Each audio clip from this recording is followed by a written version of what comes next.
Coucou tout le monde, c'est Mandy. Comme promis, je vous fais cette deuxième vidéo. Ce soir, cette vidéo, elle va concerner tout ce qui est stop aux réflexions et aux remarques.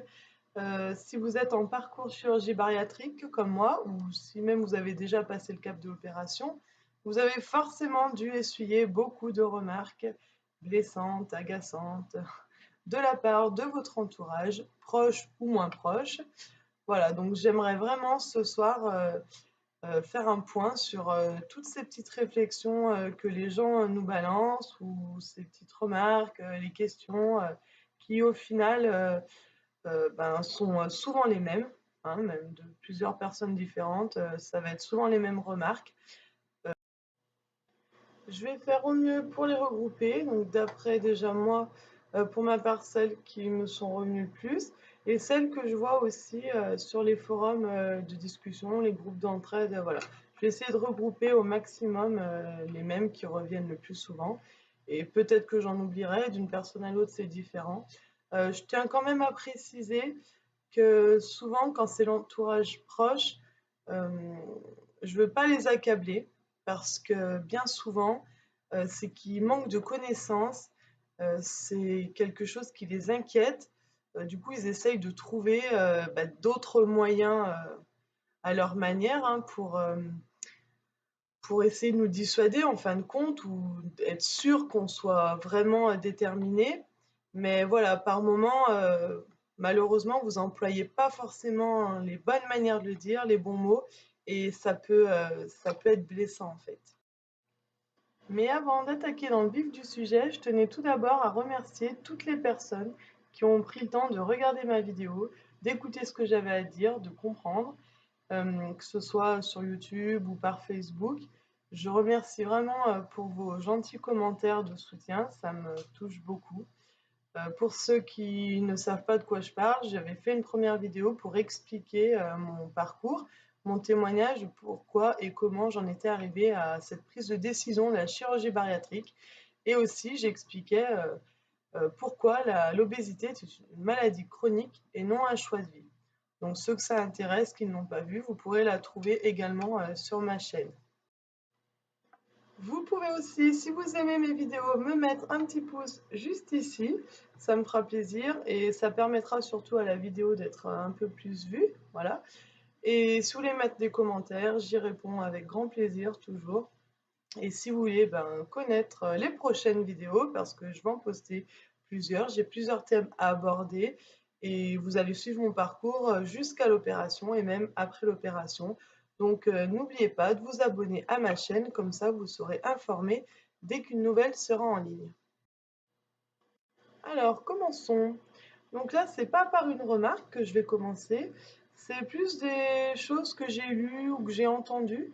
En fait, il y a beaucoup de personnes qui ne comprennent pas comment ça se fait que la CPAM prenne en charge complètement une opération aussi coûteuse.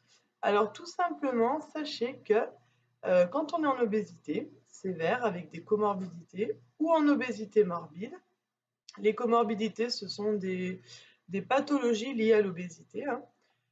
En fait, eh bien, on coûte plus cher à la CPAM à cause de tout ça, plutôt que si ils nous payent l'opération et que toutes les comorbidités qu'on a dues à l'obésité, eh ben, rentrent dans l'ordre après l'opération. Donc, par exemple, douleurs lombaires, douleurs aux articulations, aux genoux, apnée du sommeil, diabète, car il y a certains diabètes qui se soignent grâce à l'opération, hypertension artérielle, enfin voilà, toutes ces petites choses qui coûtent beaucoup d'argent à la sécurité sociale et qui du coup feront que une fois l'opération payée, eh ben, on leur coûtera bien moins cher qu'avant. Voilà déjà pour répondre à la question que certaines personnes se posent. Remarque numéro 1. Alors, beaucoup de personnes nous disent ça va me faire bizarre de te voir maigre, j'aurais pas l'habitude, ce sera plus toi. Bon. Alors oui, c'est gentil, mais en quoi ce sera plus nous? Est-ce que de maigrir, ça va nous changer notre personne? Non, nous, on reste nous, qu'on soit fort, qu'on soit mince, qu'on soit roux, qu'on soit chauve, qu'on soit Nous, on reste nous. Donc déjà, sur ça, ne vous inquiétez pas, enfin, on ne changera pas. La seule chose qui peut peut-être changer, si justement, c'est que grâce à l'opération, on va peut-être avoir plus confiance en nous, du coup être un peu plus libéré. Voilà. Bon bah c'est pas trop mon cas parce que j'aime bien m'apprêter, mais voilà, il y a des personnes qui ne s'apprêtent pas, qui vont devenir coquettes. Voilà, donc ça déjà, euh, oui, c'est un point où on va changer, mais au fond, on va rester les mêmes personnes. Après, que ça vous fasse bizarre de nous voir maigres, bah écoutez, j'ai envie de vous dire, vous vous y ferez, enfin, vous vous habituerez, enfin voilà, vous êtes habitué à nous voir en obésité, donc vous vous habituerez aussi à la longue à nous voir plus minces. La remarque numéro 2, alors celle-ci, elle est peut-être plus à titre personnel, mais je pense du coup quand même qu'il y a des personnes qui sont dans mon cas. En fait, je suis quand même, assez grande et on va dire que mes kilos, ils sont plutôt bien répartis sur mon corps. Ce qui fait que les personnes, sont bien loin, bien souvent, de me donner le bon poids que je fais. Bien souvent, ils me donnent, une bonne vingtaine de kilos en moins que le poids que je fais réellement et du coup, on me dit souvent, «Oh mais tu pas assez grosse, enfin tu pas besoin de l'opération, tu pas tant de poids que ça». Alors je vous remercie, c'est gentil parce que voilà, ça veut dire que ça se voit peut-être pas autant que d'autres, mais pourtant mes kilos, ils sont bel et bien là et ils me créent les comorbidités, ils jouent sur ma santé, voilà, ça c'est réel, hein, c'est pas donc je ne vais pas attendre que mon poids grimpe encore au fil des années, d'être en obésité extrême. Je ne vais pas attendre non plus d'avoir des soucis de santé plus grave, hein, plus sévère que ce que j'ai actuellement. Voilà, donc merci, mais si on prend la décision, c'est qu'on en a besoin et c'est qu'on rentre surtout dans les critères très contrôlés hein, par la médecine pour avoir le droit de se faire opérer. La numéro 3. La numéro 3, c'est ceux qui essayent de faire jouer la peur. Voilà, pour soit nous en dissuader, soit être sûr qu'on a bien réfléchi.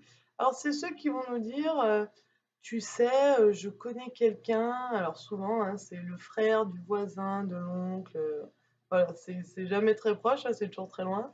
Mais je connais quelqu'un qui l'a fait, à qui il est arrivé une chose terrible, qui a failli mourir, qui se retrouve avec une poche, qui fait que vomir. Enfin bon, on en entend des vertes et des pas mûres. Donc c'est gentil de s'inquiéter de ça. Sachez que quand même, quand on prend la décision, on est au courant que c'est une opération qui est dangereuse, voilà, pas dangereuse, qui a des risques, voilà, de danger pendant l'opération et après l'opération. Voilà. Alors les risques en pourcentage, ils sont pas très élevés, mais ils sont là et c'est quand même des risques importants qui peuvent mettre notre vie en danger. Ça, on le sait, on en a bien conscience. On ne se lance pas à l'aveuglette quand on fait ce genre d'opération. C'est réfléchi, on est encadré par un corps médical, on fait beaucoup d'examens, voilà, on est beaucoup renseigné, donc on le sait. Malheureusement, oui, il y a des risques, mais on en a aussi en n'agissant pas. Voilà, l'obésité nous en crée aussi. Donc après, à vous de voir ce qui fait pencher dans la balance. La remarque numéro 4, donc ceux qui nous disent, tu te rends compte que ta vie, elle sera plus jamais comme avant, que tu vas plus pouvoir manger comme avant, ça va complètement changer. Alors oui, on le sait. Oui, oui, on le sait. Pour la même raison que la remarque précédente, c'est une réflexion qui est mûrie. On sait à quoi s'en tenir, on sait ce qui nous attend, même si, bien sûr, hein, c'est jamais, on le sait jamais autant quand on le vit qu'avant. Mais voilà, on le sait quand même un minimum. Et plus manger comme avant, alors oui, les débuts, certes, c'est des quantités très minimes, du liquide, de la purée, enfin voilà. Mais quand même, à long terme, on peut remanger comme quelqu'un de normal, juste que nos quantités sont réduites. par rapport à une personne qui va manger normalement. Ça, oui, effectivement, ça ne revient normalement pas, ou alors c'est qu'on n'a pas suivi son protocole correctement.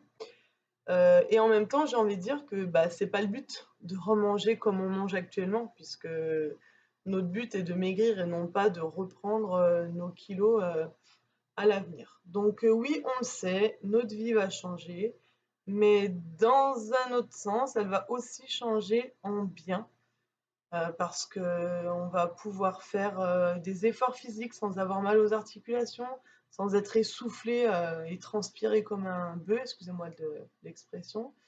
Voilà, notre vie va changer, on va pouvoir faire les magasins, faire du shopping sans devoir y aller à reculons parce qu'il faut qu'on se trouve un pantalon, non pas parce qu'il nous plaît, mais par nécessité, parce qu'on ne peut pas être tout nu dehors, voilà. Parce qu'en fait, quand on est en obésité, on s'habille pour pas être tout nu et non pas parce qu'on aime s'habiller.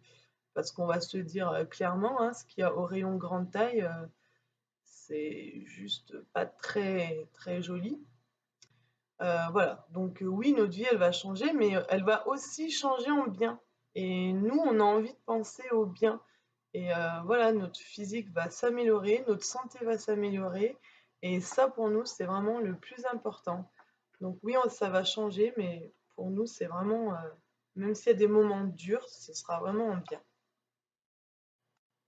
Ma cinquième que j'ai gardée pour la fin, car qui pour moi est la meilleure, hein, celle que je pense qui m'agace le plus en fait, et qui revient le plus souvent malheureusement. Alors c'est la remarque, heu, tu penses vraiment que tu es obligé d'en arriver là? Si tu te bougeais un peu plus, à faire du sport, si tu faisais plus d'efforts au niveau alimentaire, tu crois pas que tu pourrais, les perdre tes kilos? Alors, j'ai envie de dire là, désolée, mais j'ai envie de dire, crotte en fait. Voilà, crotte parce que, non, l'obésité, c'est pas juste une, question de malbouffe et de fainéantise. Comme j'ai expliqué dans ma première vidéo, c'est une maladie chronique. La malbouffe et le manque de sport est un facteur qui aggrave la maladie, mais qui en aucun cas rend obèse. Je vais redonner l'exemple que j'ai donné. Dans votre entourage, vous avez tous une personne qui va manger tous les jours, par exemple, des fast-foods ou des bonbons, des gâteaux qui grignotent toute la journée et qui pourtant ne prendra pas un gramme.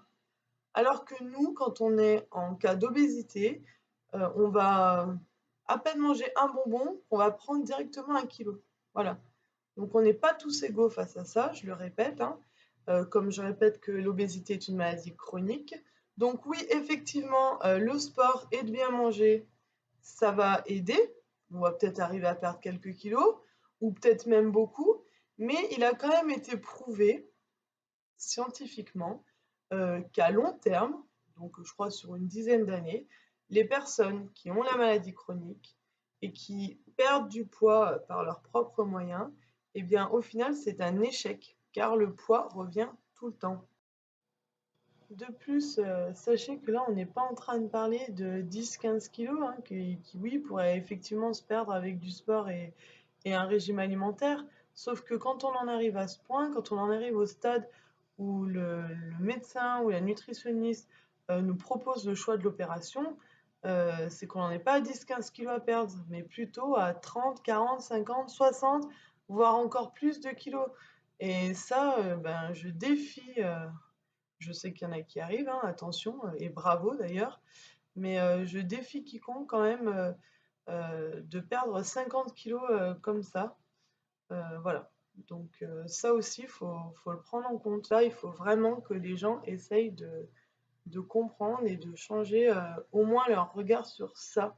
D'arrêter de nous faire culpabiliser en nous faisant passer un peu pour des feignants qui savent pas s'alimenter, parce que c'est pas le cas. Ou du moins, c'est pas uniquement à cause de ça.